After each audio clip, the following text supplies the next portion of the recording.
that we can't not love our home. We need to be able to really enjoy our moments together in the space we have.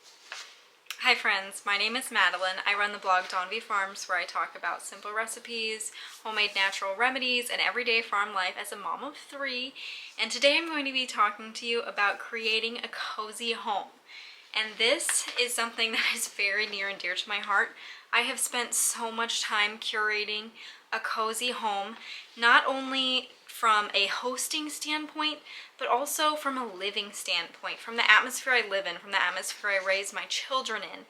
And this is so important to me because I am a home body. And it's not because I don't like people or I'm antisocial, but if my home isn't my place of refuge, my place of order, then I cannot function, and neither can my children. We spend so much time at home. We homeschool. I have had a home birth. We homestead or do our, homesteady type stuff at home. And so we tend to not leave very often. I mean, all activities we do is generally from home. I mean, sometimes we'll go to a children's museum, we'll go to a park, we'll go to the library, but this is like a once a week outing. Our life is at home, our entire life. And so that's why having this home, this cozy home, matters to me. I want my cozy home, specifically for my children, to be a place that they always remember with these just like cherished memories of, I grew up in just this cozy home and I loved going home. That's what I want for my children. And that's also what I want for my husband and I. We're in such a busy phase of life with our kids that we can't not love our home. We need to be able to really enjoy our moments together in the space we have. We can't go on dates very often. We don't have these freedoms because we have young children. And so our home is our refuge. Our home is where we enjoy our time together. And so this is why, for me, it matters so much. And so I'm going to be talking to you about this today. And I wanted to start with just saying that intentionality is the key. Because I feel like all of these tips can be applied. It's just that you need to know about them. You need to be intentional in doing these things in your home to create this environment. And so I really do believe intentionality and having this desire and this idea of what you want your feel to be, then everything else falls into place and it's not expensive. And I also want to say you do not need to own your home, okay? Whether you are we are living in a rented house. We've lived in our rented house for the last 6 years. And it's not from lack of wanting to move, but this is our life situation right now. And I did the same thing when we rented an apartment. And I believe that even if you share a room, like growing up, I've always had this cozy body, just this like desire for this feel in my home, or this like place where I spend my time. I used a lot of these tips as a child growing up, and now they've kind of just converted over into my life. And so I'm going to be talking to you about this, and do it in the space you're in. If you have this desire to enjoy and love your cozy space, do it now. Don't wait until you own your home. Don't wait until you own your dream home. Don't wait until you move out. Do it now and start enjoying the life you want to live today. So my first tip is going to be soft lighting, because it sets the ambiance for the whole room. And I really couldn't decide whether to do paint or lighting. I feel like they're equally as important for what your house looks like, but I chose to do lighting first because not everybody can paint their apartment or their room or whatever, and I get that. But lighting matters. And so if the main thing is with lighting is that a lot of houses or spaces have like one ceiling light. And if you're not intentional about this, it creates a very uncozy environment. If you just buy a fluorescent light bulb, you're not gonna have a cozy ambiance light situation going on. And different light doesn't have to be expensive.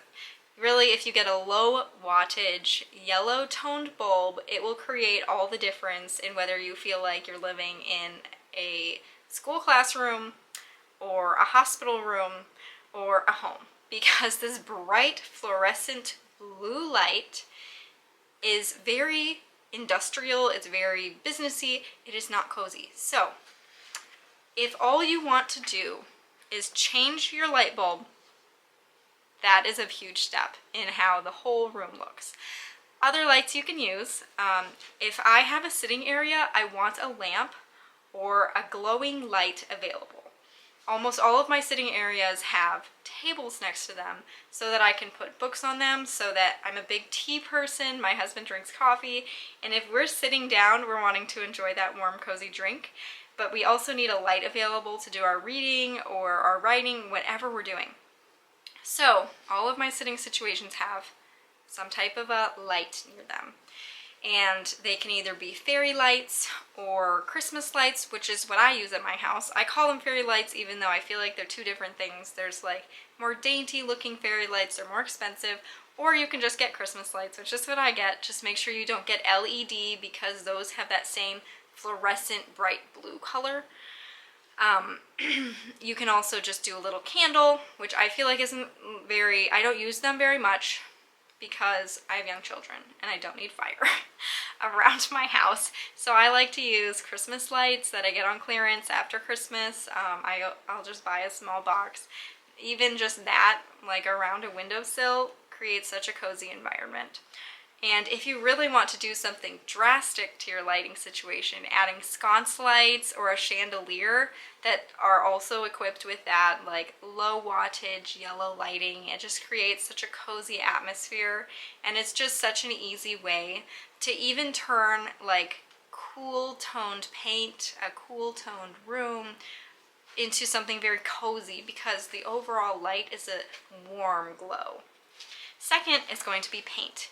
And if you can paint and the paint you currently have is not within this criteria, that is like the one thing that I say, spend your money, spend your time. You don't have to buy the highest quality paint, but your paint is the backdrop for everything else in your house, and it can completely change the ambiance of your home. So you want to have a warm toned, neutral or nature color. And like when I'm thinking nature, I'm thinking beiges and greens. There's even like, I just think any color that you can find in nature that is just this warm, cozy, it's all warm and cozy. I mean, obviously there are gray clouds in nature, but this new style, I guess this more modern style of a big room that's all white. White from ceiling to floor with this gray toned fake wood flooring. This all feels very sterile to me. It's all, well, it's clean, it's not cozy. And so you need these like warmer toned, softer, you want to think, you know, even like lighter pinks or peachy colors. And if this is totally not you, you're like, oh, I hate this. That's okay. You can also do these moody, bold choices, and the moody ones can even be in more of a cool tone. If you feel suffocated in a warm tone, which I get it, these moody, like sapphire blue and emerald green, these very, very dark colors, can really create a cozy atmosphere, especially if you have that lighting incorporated as well.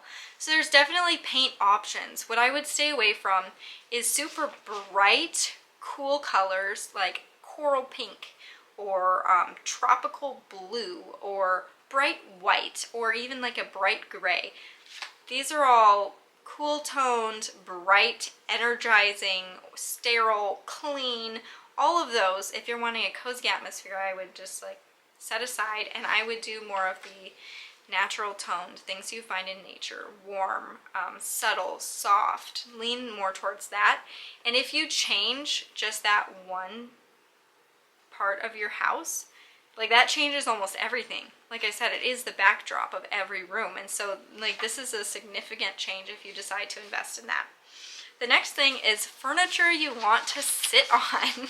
I feel like I see a lot of furniture from IKEA, or I feel like people are more concerned about what furniture looks like now, that they don't care about what it feels like. And I want to be able to sit in a chair that is comfortable. I'm somebody, well, since we're home all the time and I do my reading lessons with the kids on the couch, and I'm sipping my tea while I'm watching my show or I'm folding my laundry, whatever I'm doing. I want to be able to like sit back in that chair and relax and be cozy. Do not want to sit on some hard memory foam couch that has sharp angular corners. That's not cozy. You want to be able to have a seating space where you can sit into the furniture, not on it. You're not just like perching on the edge of your seat, you know. No, you're sitting back, you're relaxing in an overstuffed couch with cozy materials too. Leather, not cozy. I get it. If you have pets, do leather if that works for you. But if you can choose softer materials, softer cloth, velvet, overstuffed. I really like vintage couches. They're not the most beautiful, but man, they're comfortable and they last so long. So really, when you're looking at your furniture, if you want to invest in that, a lot of thrift stores have vintage sitting, like, you know, couches and chairs, and that just makes a really big difference if you change your furniture. So now, pillows and blankets. And in my house, I have this rule. Every place I'm going to sit has one blanket and one pillow at least. And so, because anywhere I sit, our house, we have a big house, it is very drafty. Anywhere I want anybody to sit, I want them to be able to be warm if they want to. And I have been complimented multiple times by guests at how I have these soft blankets just like tucked away on each arm of on the arms of the couches in a little basket. I just have it where if you're sitting there, you are able to have that option. And I really like pillows too, because they add so much support. If somebody's sitting there a long time, you can put it behind your back. If I'm working on my laptop, I put it on my lap. When I'm doing my reading lessons, do it on my lap. I want functional pieces. I don't want pillows that are hard, that I'm just looking at. I want these things that add support, they add comfort, but there's a utility to them. If you incorporate those things into your sitting areas, there's just such a cozy feel of I'm at home, I can live, I can be here, and there's no effort. The other thing is decorations, what you decorate your house with, should be personal. And basically, it should bring you joy. You should love it being there. And I tend to lean towards the side of maximalist because I love antiques and vintage. And there's so many things that bring me joy at a thrift store.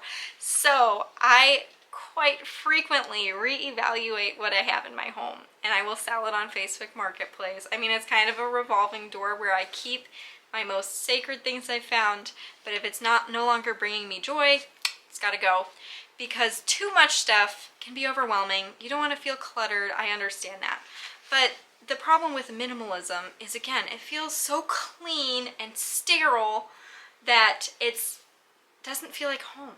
It doesn't feel like you're living there, you're enjoying life there, which if you're a hardcore minimalist, please don't be offended.